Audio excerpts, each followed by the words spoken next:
जीवन के पल ये अभी नए हैं। मिला है जीवन नर्तन हमें, मिला है जीवन नर्तन हमें, अभी ये सांसें नई नई हैं। बेकार में तुम ना ये गवाओ, बेकार में तुम ना ये गवाओ, अभी ये धड़कन थमी हुई है। बेकार में तुम ना ये गवाओ, बेकार में तुम ना ये गवाओ, अभी ये धड़कन थमी हुई है।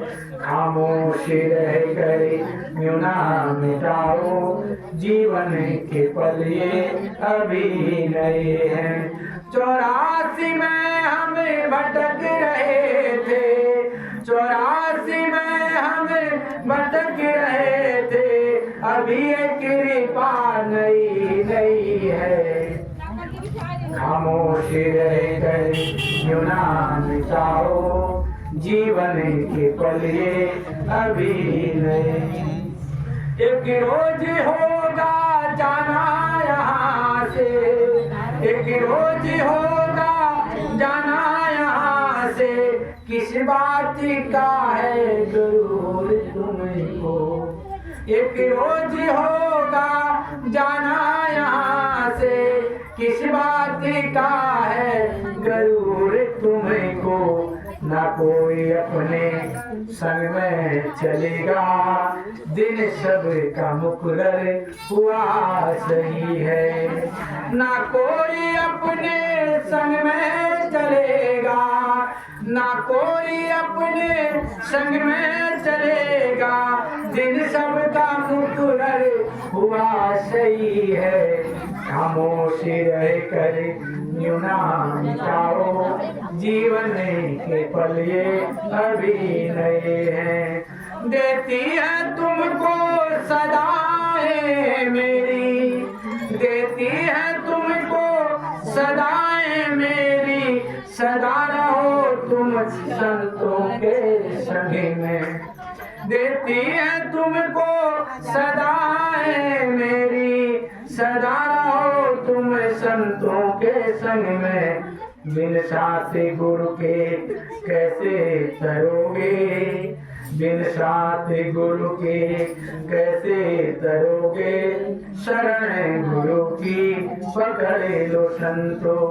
बिन साथ गुरु के कैसे तरोगे, बिन साथ गुरु के कैसे तरोगे, शरण गुरु की पकड़ लो संतो।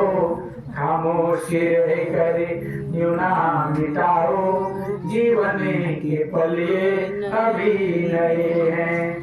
फूल तोराई सदा रहे ना, फूल तोराई सदा रहे ना, नामो सावन सदा रहेगा। ना हस्ती ना हसरतें तेरी जवान रहेंगी, ना तेरा जीवन सदा रहेगा।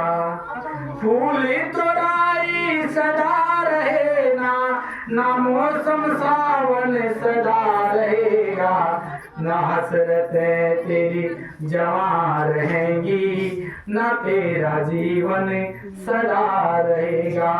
सारे शब्द को तू भज ले बंदे, सारे शब्द को तू भज ले बंदे, दास गणेश की यही कहने है।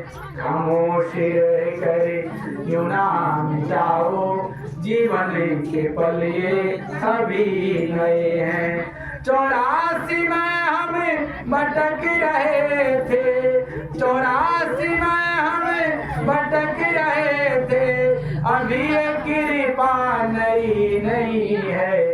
खामोश रह कर यूं ना मिटाओ, जीवन के पल ये अभी नए हैं। तो प्रेमी सज्जनों, बड़ा समझने की कोशिश करो। कहा खामोश रहकर यूं ना मिटाओ, जीवन के पल ये अभी नहीं। ये जो जीवन के पल हमको मिले हैं ना, ये अभी नए हैं। नए क्यों कहा?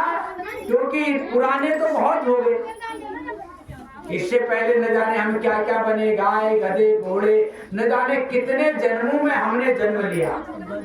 आज हमको मनुष्य का जन्म मिला, आज हमको ये मनुष्य का जन्म मिला, तो इसलिए कहा अभी ये जीवन जो मिला है ये पल तुम्हारे लिए नए हैं। किस पल में क्या हो जाए कोई पता नहीं। पता है क्या? सामान 100 बरस का, पल की खबर नहीं। हम सामान बांध ले रहे हैं, संसार में सब कुछ इकट्ठा कर ले रहे हैं, लेकिन हमें पल की भी कोई खबर नहीं है। इसलिए जो पल हमको मिले हैं ये अभी नए हैं। 84 में हम भटक रहे थे, अभी ये कृपा नई नहीं है। इससे पहले हम 84 में तो विचरण कर रहे थे, तो परमात्मा की कृपा हुई, तब हमको मनुष्य का जन्म मिला। तब कह रहे हैं कि मिला है जीवन नर्तन हमें ये, अभी ये सांसें नहीं है, ये सांसें भी नहीं होती हैं। समझ में आया ना?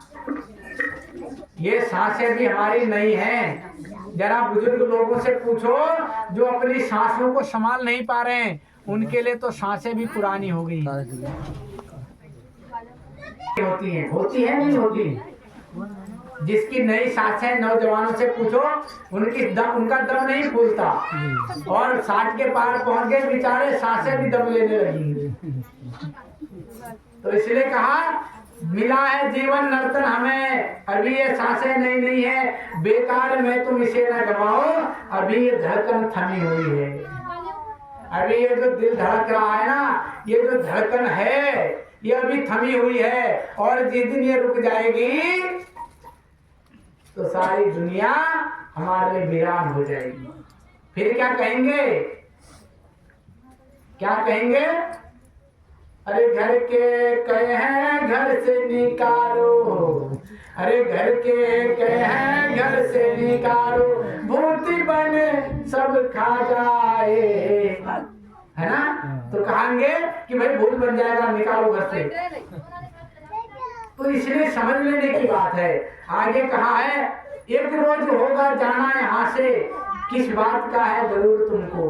अरे भाई किस बात के जरूर में हो, क्या जरूर कर रहे हो? जरा हॉस्पिटल घूम करके आओ, न जाने हमसे बड़े बड़े हष्ट पुष्ट लोग, बड़े बड़े धनवान लोग मौत की भीख मांगते हुए मिल जाएंगे, कटे पिटे मिल जाएंगे। शमशान के चक्कर लगा कर के आओ, सिकंदर बादशाह जैसे मट्टी में मिल गए, रावण जैसे मट्टी में मिल गए।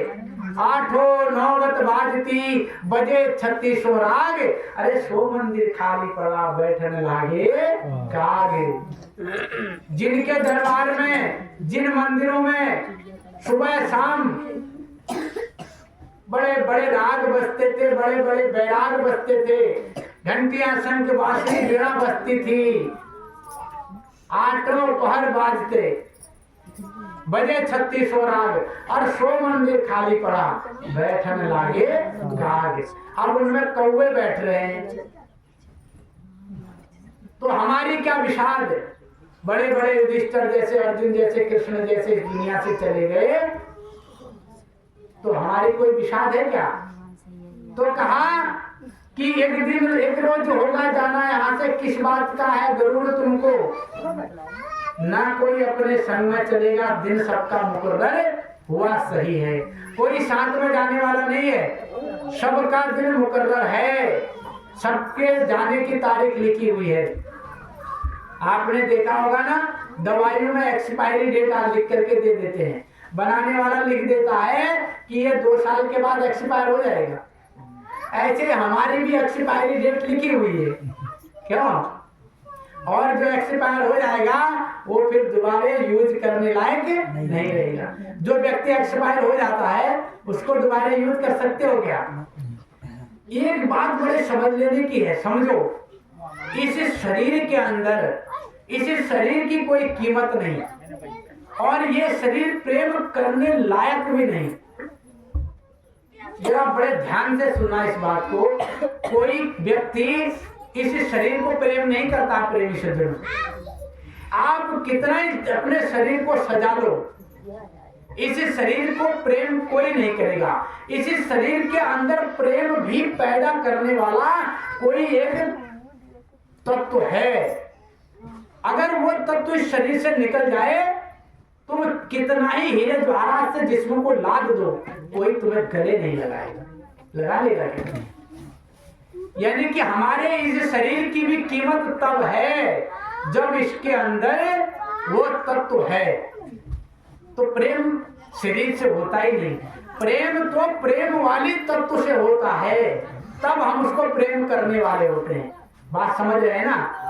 और जिस दिन ये प्रेम तत्व निकल जाएगा, कोई किसी को गले नहीं लगाएगा। इसलिए कहा किस बात का गरुड़ करते हो भाई? इसलिए सत्य को जानो। आगे लिखा, देती है तुमको मेरी सदाएं, सदा रहो तुम संतों के संग में। तो ये दास अपनी आवाज, अब सदाएं कहते हैं आवाज को, पुकार करके ये दास कह रहा है आप लोगों से कि बिना संतों के हम इस 84 से मुक्त नहीं हो सकते। बिना इस रहस्य को जाने सद्गुरु के बिना हम उस परम तत्व को नहीं जान सकते। बिन शांत गुरु के तरोगे कैसे? हम लोग समझते हैं कि बिना गुरु के हम तर जाएंगे। सरल गुरु की पकड़ लो संतो। हे संतो, आप गुरु की शरण पकड़ लो, और जब तक गुरु की शरण में नहीं आओगे, तब तक इस आत्मा को परमात्मा में मिला नहीं पाओगे। जिस प्रकार से, क्योंकि समय सबका मुकर्रर है, सबको जाना है, तो इसलिए दास लिखता है कि आपने देखा होगा तुरई का फूल बहुत फूलता है ना? लेकिन बहुत फूलने वाले तुरई का फूल भी सदा नहीं रहता। सदा फूल तुरई ना हो रहेगा क्या? और सदा सावन भी नहीं होगा। सावन बड़ा सुनहरा होता है ना। ये माता बहनों को पूछो, सावन मनाती है ना? सावन का तीज मनाते हो ना, है ना? क्या सावन हमेशा फिर रहेगा क्या? नहीं, वो भी एक दिन जाएगा। आए हैं सो जाएगा राजा रंग फकीर, एक सिंहासन चढ़ चला एक गदा जंजीर। तो सबको जाना है। तो सावन भी नहीं रहा, फूल तोड़े भी नहीं रहा, और ये हसरतें भी जमा नहीं रहेंगी। हमारी जो इच्छाएं है ना, ये भी हमेशा जमा नहीं रहेंगी। ना हसरतें जमा रहेंगी, ना ये जीवन बना रहेगा। ये जीवन क्या बना रहेगा क्या? नहीं। अगर जिसके लिख दिया है विधि के विधान में कि ये 100 साल जिएगा, ये 60 साल जिएगा, ये 10 साल जिएगा, तो उससे ज्यादा हम जी नहीं सकते। तो इसलिए कहा कि हसरत ना हसरतें जमा रहेंगी, ना ये जीवन सदा रहेगा। सार शब्द को तू भज ले बंदे, दुनिया के किसी मंत्र को नहीं। भले दुनिया में हजारों मंत्र हैं, कोई ओम नमो शिवाय जप रहा है, कोई राम राम जप रहा है, कोई गायत्री मंत्र जप रहा है, ठीक है, जपो, अच्छी बात है, भजन करना चाहिए। लेकिन ये भी जानना चाहिए कि इससे आगे भी कोई चीज है। अगर आगे चीज है तो उसको पकड़ना चाहिए। तो कह रहे हैं कि इन चीजों से उद्धार नहीं होगा। किसी से उद्धार होगा? सार शब्द को तू भज ले बंदे। सार शब्द को जान करके, सार शब्द का स्मरण करके। अब वो सार शब्द क्या होगा, कैसा होगा? जैसे हमको कह दिया जाता है भाई गायत्री मंत्र दे दिया जाता है, तो हम गायत्री मंत्र को तो जान लेते हैं। ओम भूर्भुवः स्वः तत्सवितुर्वरेण्यं भर्गो देवस्य धीमहि धियो यो न प्रचोदयात्। ये तो गायत्री मंत्र जान लिया। फिर सार मंत्र कैसा होगा? वो सार शब्द कैसा होगा जिसको सद्गुरु संत कहते हैं कि इसको जाने बिना कोई पार नहीं जाएगा। तो उस सार शब्द को हमें जानना होगा, तब तो हमारा जीवन कल्याण है। और नहीं तो हम जैसे आए थे ऐसे ही चले जाएंगे। चले जाएंगे नहीं जाएंगे? कितने लोग चले गए? हम अपने आंखों से देख रहे हैं। प्रेमी सज्जनों, अगर सत्य कोई चीज देखने लायक है तो इस संसार में मौत है। मौत सत्य है। अगर कोई कहे कि भाई हमें सत्य दिखा दो, तो सत्य मौत है। जो संसार में पैदा है उसको मरना है, यह अटल सत्य है, इसे कोई नहीं टाल सकता। कोई कितने पैसे वाला है या कोई कितना ही पुजारी है, कोई कितना ही भक्ति करने वाला है, उसको मौत भी उसको छोड़ेगी।